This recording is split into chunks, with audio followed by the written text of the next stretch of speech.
Breaking news ముగ్గురు కొత్త మంత్రులకు శాఖలు కేటాయింపు పూర్తయింది. ఆ బ్రేకింగ్ న్యూస్ మీరు చూస్తున్నారు. తెలంగాణ కొత్త మంత్రులకు శాఖల కేటాయింపు దాదాపు పూర్తయింది. వివేక్ వెంకటస్వామికి కార్మిక న్యాయ క్రీడా శాఖలు ఇచ్చినట్టుగా తెలుస్తోంది. వాకిటి శ్రీహరికి పశు సంవర్ధకం కమర్షియల్ ట్యాక్స్ డిపార్ట్మెంట్లు ఇచ్చారు. అలాగే అడ్లూరి లక్ష్మణ్కు ఎస్సీ ఎస్టీ సంక్షేమ శాఖలు కేటాయిస్తున్నట్టుగా తెలుస్తోంది. కాసేపట్లో అధికారికంగా ఉత్తర్వులు వెలువడబోతూ ఉన్నాయి. పూర్తి సమాచారం అందించడానికి మా ప్రతినిధి వాసు కూడా మనకు అందుబాటులో ఉన్నారు. వాసు, మొత్తానికి శాఖల కేటాయింపు పూర్తయినట్లయినా ఎంతసేపట్లో అధికారిక ప్రకటన వచ్చే అవకాశం ఉంది?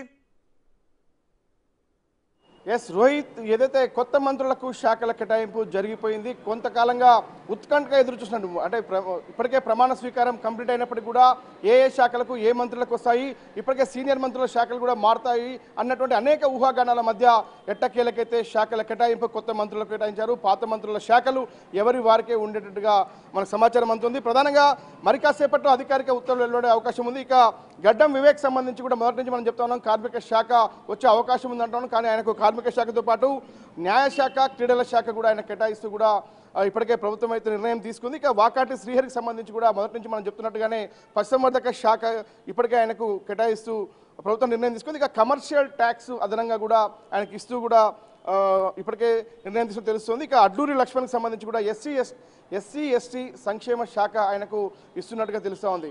మరి కాసేపట్లోనే గవర్నర్ నుంచి గెజిట్ అయితే విడుదల కాబోతోంది. ఇప్పటికే జనరల్ అడ్మినిస్ట్రేషన్ నుంచి కూడా చీఫ్ సెక్రటరీ నుంచి చేరుకోవడం జరిగింది. ఇక్కడ నుంచి గవర్నర్ కార్యాలయానికి కూడా చేరినట్టుగా తెలుస్తుంది. గవర్నర్ కార్యాలయం వాళ్ళు గెజిట్ నోటిఫికేషన్ విడుదల చేస్తే రేపు మంత్రులు వారి వారి శాఖలకు సంబంధించి వాళ్ళ శాఖల్లో కొలువుదీరే అవకాశం కనిపిస్తూ ఉంది.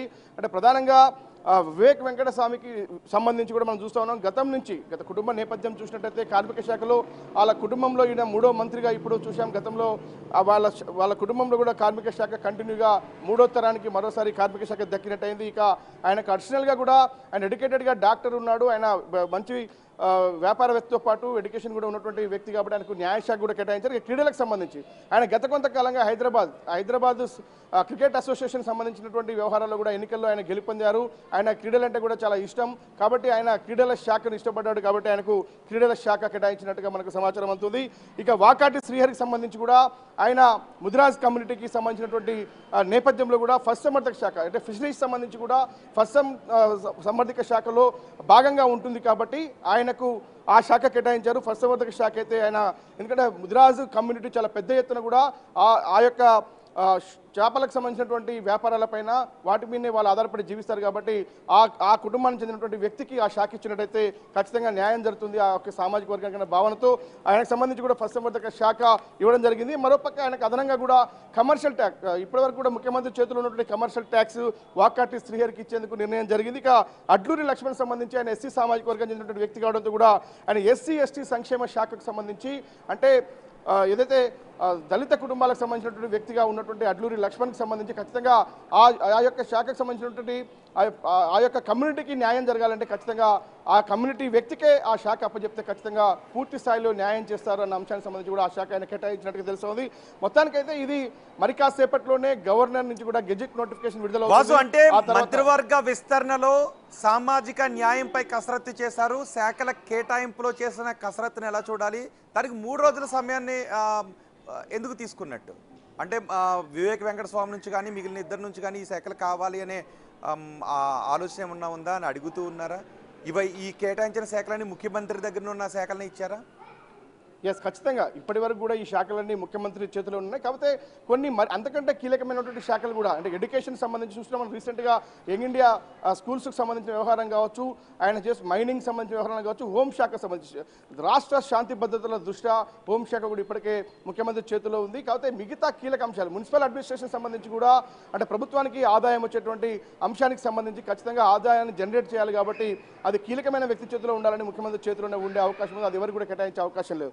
కాకపోతే మనం చూసినటువంటి శాఖలకు సంబంధించి మనం చూస్తే సామాజిక వర్గాల వారిగా ఇటీవల కాలంలో తెలంగాణ రాష్ట్ర ప్రభుత్వం చేసినటువంటి కుల గణన నేపథ్యంలో కూడా ఎస్సీ వర్గీకరణ నేపథ్యంలో కూడా ఆయా కేటగిరీల సందర్భంగా వాళ్ళ జనాభా ఎంత ఉంది, వాళ్ళకి ఎలాంటి శాఖలు కేటాయించాలి, ఎందుకంటే ఆ సామాజిక వర్గానికి సంబంధించిన వ్యక్తులకే బాధ్యతలు అప్పచెప్తే ఖచ్చితంగా ఆ సామాజిక వర్గానికి పూర్తి స్థాయిలో న్యాయం చేయగలుగుతారు. వాళ్ళ కష్టాలు బాధలు అన్న అంశానికి సంబంధించి కూడా వాళ్ళకే తెలిసే అవకాశం ఎక్కువగా ఉంటుంది అన్న అంశానికి సంబంధించి పూర్తి స్థాయిలో కూడా సామాజిక న్యాయాన్ని పాటిస్తూ కూడా శాఖల కేటాయింపు కూడా ప్రభుత్వం చేస్తూ ఉన్నటువంటి నేపథ్యం కనిపిస్తూ ఉంది.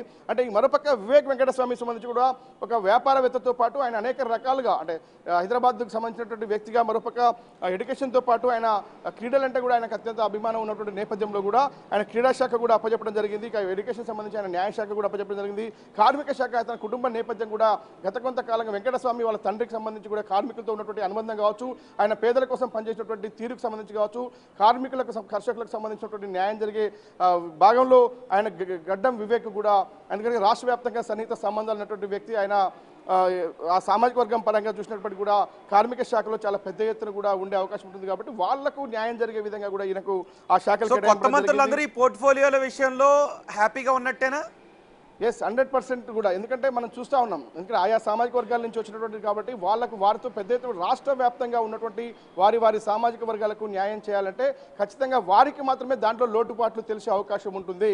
ఎందుకంటే పశుసంవర్ధక శాఖలో కూడా మత్స్యశాఖ ఇంక్లూడింగ్ ఉంటుంది కాబట్టి మత్స్యశాఖ ఎక్కువగా ముదిరాజ్ కమ్యూనిటీకి సంబంధించినటువంటి ఇప్పటివరకు క్యాబినెట్లో ఎవరు లేని పక్షంలో కూడా ఇప్పుడు వాకాటి శ్రీహరికి సంబంధించి కూడా ఆ కమ్యూనిటీకి స్థానం కల్పించే యోచనలో భాగంగా చాలా పెద్ద ఎత్తున రాష్ట్రంలో జనాభా ఉన్నటువంటి నేపథ్యం, కులగణన నేపథ్యంలో కూడా వెలుగులోకి వచ్చినటువంటి నేపథ్యంలో ఆ సామాజిక వర్గానికి ఎలాంటి శాఖ ఇస్తే వారి ద్వారా వాళ్ళ వర్గానికి ఎలా ప్రయోజనం చేకూరుతున్న అంశాన్ని దృష్టిలో పెట్టుకునే ఆ శాఖల కేటాయింపు జరిగింది. ఇక ఎస్టీ ఎస్టీ మైనార్టీ మనకు తెలియని విషయం కాదు, ఎందుకంటే ఖచ్చితంగా ఎందుకంటే ఎస్సీలకు సంబంధించి ఆ దళితులకు ఎస్టీలకు సంబంధించి కూడా న్యాయం జరగాలి అంటే ఆ కేటగిరీ చెందినటువంటి వ్యక్తులకు కేటాయిస్తే మాత్రమే ఎవరు పేదలు ఎవరెవరు ఏ సామాజిక వర్గంలో మనం కులగణన ఎస్సీ వర్గీకరణ నేపథ్యంలో వర్గీకరణలో కూడా ఉపకులాలు కూడా మనం చూసాం కాబట్టి ఏ ఉపకులాలకు ఎలాంటి